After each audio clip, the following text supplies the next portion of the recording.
ಲಲಿತಾ ಸಹಸ್ರನಾಮದ 17ನೆಯ ನಾಮವೇ ವದನಸ್ಮರ ಮಾಂಗಲ್ಯ ಗ್ರಹ ತೋರಣ ಚಿಲ್ಲಿಕಾ ಎಂಬುದಾಗಿ.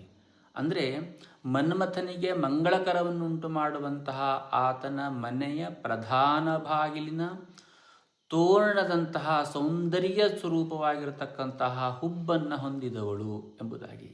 ಆ ಜಗನ್ಮಾತೆ ಹೇಳುವಂಥವಳು ಸೌಂದರ್ಯಕ್ಕೆ ಪ್ರತೀಕವಾಗಿರತಕ್ಕಂತಹದ್ದು. ಇಲ್ಲಿ ಮನ್ಮಥ ಅಂತಂದ್ರೆ ಸೌಂದರ್ಯ, ಎಲ್ಲರನ್ನೂ ಕೂಡ ಆಕರ್ಷಣೆ ಮಾಡುವಂಥವನು ಯಾರು? ಮನ್ಮಥ.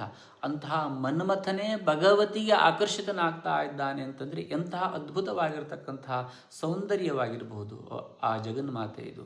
ಇದು ಒಂದು ಅರ್ಥವಾದರೆ, ಇನ್ನು ವದನಸ್ಮರ ಮಾಂಗಲ್ಯ ಅಂತಂದರೆ ಮಂಗಳ ಹೇಳುವಂತಹ ಶಬ್ದ ನಮ್ಮಲ್ಲಿ ನಾವು ಹೇಳ್ತೇವೆ ಮಂಗಳ ಕಾರ್ಯ ಎಂಬುದಾಗಿ ಹೇಳ್ತೇವೆ. ಮಂಗಳ ಕಾರ್ಯ ಅಂತಂದರೆ ಮಂಗಳ ಹೇಳುವಂಥ ಶಬ್ದ ಶುಭಪ್ರದವಾಗಿರತಕ್ಕಂತಹದ್ದು, ಸೌಹಾರ್ದತೆಯ ಪ್ರತೀಕವಾಗಿರ್ತಕ್ಕಂತಹ ಒಂದು ಶಕ್ತಿ ಸ್ವರೂಪವಾಗಿರತಕ್ಕಂತಹದ್ದು.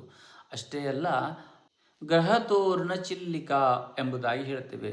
ನಾವು ವಿಶೇಷವಾಗಿರ್ತಕ್ಕಂತಹ ಒಂದು ಕಾರ್ಯಕ್ರಮವನ್ನು ಮಾಡಬೇಕಾದ್ರೆ ತೋರಣಗಳನ್ನು ಕಟ್ತೇವೆ. ತೋರಣ ಹೇಳುವಂಥದ್ದು ಶುಭ ಸೂಚಕವಾಗಿರ್ತಕ್ಕಂತಹದ್ದು. ಇನ್ನೊಂದು ಪ್ರಮುಖವಾಗಿರ್ತಕ್ಕಂತಹದ್ದು ದುಷ್ಟಶಕ್ತಿಗಳನ್ನು ಉಚ್ಚಾಟನೆಯನ್ನು ಮಾಡುವಂತಹದ್ದು. ತಾತ್ಪರ್ಯಾರ್ಥ ಏನು ಅಂತಂದರೆ, ಭಗವತಿಯ ನಾಮಸ್ಮರಣೆಯನ್ನು ಯಾರು ಮಾಡ್ತಾರೆಯೋ ಅಂತಹವರ ಮನೆಗೆ ಆನಂದ ಸ್ವರೂಪವಾಗಿರತಕ್ಕಂತಹ ಮನೆಯ ಬಾಗಿಲನ್ನು ತೆಗೆದಂತೆ, ಆನಂದ ಸ್ವರೂಪ ಒಳಗಡೆ ಬರಲಿಕ್ಕೋಸ್ಕರವಾಗಿ ಮನೆಯ ಬಾಗಿಲನ್ನು ತೆಗೆದಂತೆ ಎಂಬುದಾಗಿ. ಅಂದರೆ ಭಗವತಿಯ ದರ್ಶನವೇ ಮಂಗಳಕರವಾಗಿರತಕ್ಕಂತಹದ್ದು. ಅಂತಹ ಭಗವತಿ ಮನೆಗೆ ಬರಲಿಕ್ಕೋಸ್ಕರವಾಗಿ ನಾವು ಪ್ರಧಾನ ಬಾಗಿಲನ್ನು ತೆರೆದಂತೆ ಎಂಬಂಥ ಇನ್ನೊಂದು ಅರ್ಥವನ್ನು ಕೂಡ ನಾವು ನೋಡಬಹುದು.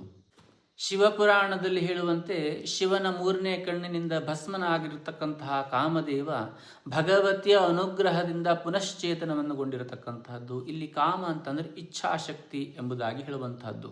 ಅಂತಹ ಇಚ್ಛಾಶಕ್ತಿಯು ಕೂಡ ಆ ಪರಾಶಕ್ತಿಯ ಅಧೀನದಲ್ಲಿದೆ ಎಂಬಂತಹದ್ದು ಕೂಡ ಇನ್ನೊಂದು ಅರ್ಥವಾಗುವಂತಹದ್ದು. ಈ ನಾಮಕ್ಕೆ ಯೌಗಿಕವಾಗಿರ್ತಕ್ಕಂತಹ ಅರ್ಥವನ್ನು ನಾವು ನೋಡೋದಾದರೆ, ವದನ ಅಂತಂದರೆ ಜಾಗೃತವಾಗಿರತಕ್ಕಂತಹ ಚೇತನ ಶಕ್ತಿ ಎಂಬುದಾಗಿ. ಇಲ್ಲಿ ಆಜ್ಞಾಚಕ್ರ ಮತ್ತು ವಿಶುದ್ಧಿ ಚಕ್ರ, ಈ ನಾಮದ ಜಪದಿಂದ ಅದೆರಡೂ ಚಕ್ರಗಳು ಕೂಡ ಜಾಗೃತವಾಗುವಂತಹದ್ದು ಎಂಬುದಾಗಿ ಕೂಡ ಹೇಳುವಂತಹದ್ದು. ಇಲ್ಲಿ ಮನ್ಮಥ ಹೇಳುವಂಥದ್ದು ಕೇವಲ ಕಾಮ ಅಷ್ಟೇ ಅಲ್ಲ, ಇಲ್ಲಿ ಸೃಷ್ಟಿಯ ಚೇತನ ಶಕ್ತಿ ಹೇಳುವಂಥದ್ದನ್ನು ಕೂಡ ಹೇಳುವಂಥದ್ದು. ಆ ಚೇತನ ಶಕ್ತಿ ಹೇಳುವಂಥದ್ದು ಭಗವತಿಯಿಂದ ಬರತಕ್ಕಂತಹದ್ದು ಎಂಬಂಥದ್ದನ್ನು ಕೂಡ ಇಲ್ಲಿ ನಾವು ಅರ್ಥೈಸುವಂಥದ್ದು.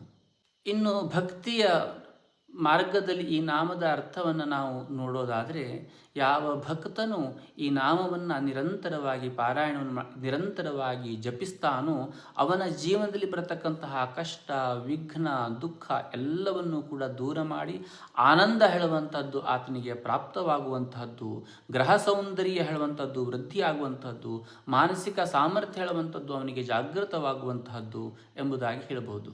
ಹಾಗಾಗಿ ನಾವೆಲ್ಲರೂ ಕೂಡ ಶ್ರೀ ವಿದ್ಯಾ ಪ್ರತಿಷ್ಠಾನದಲ್ಲಿ ಸಂಕಲ್ಪಿತವಾಗಿರತಕ್ಕಂತಹ ಕೋಟಿ ಲಲಿತಾ ಸಹಸ್ರನಾಮ ಮಹಾಯಾಗದಲ್ಲಿ ಪಾಲ್ಗೊಂಡು ಸರ್ವ ಸೌಭಾಗ್ಯದಾಯಕ ರೀತಿಯನ್ನೊಳಗೊಂಡಿರತಕ್ಕಂತಹ ಪುಸ್ತಕವನ್ನು ಪಡೆದು ಆ ಪುಸ್ತಕದಲ್ಲಿರತಕ್ಕಂತಹ ಪದ್ಧತಿಯ ಪ್ರಕಾರವಾಗಿ ಲಲಿತಾ ಸಹಸ್ರನಾಮವನ್ನು ಪ್ರತಿನಿತ್ಯವೂ ಕೂಡ ಪಾರಾಯಣವನ್ನು ಮಾಡಿ ಮಾನಸಿಕ ನೆಮ್ಮದಿಯನ್ನು ಹೊಂದೋಣ. ಅಷ್ಟೇ ಅಲ್ಲದೆ ಮನೆಯಲ್ಲೂ ಕೂಡ ಸೌಹಾರ್ದತವಾಗಿರತಕ್ಕಂತಹ ಜೀವನವನ್ನು ಹೊಂದೋಣ ಎಂಬುದಾಗಿ ಹೇಳ್ತೇನೆ. ನಮಸ್ಕಾರ.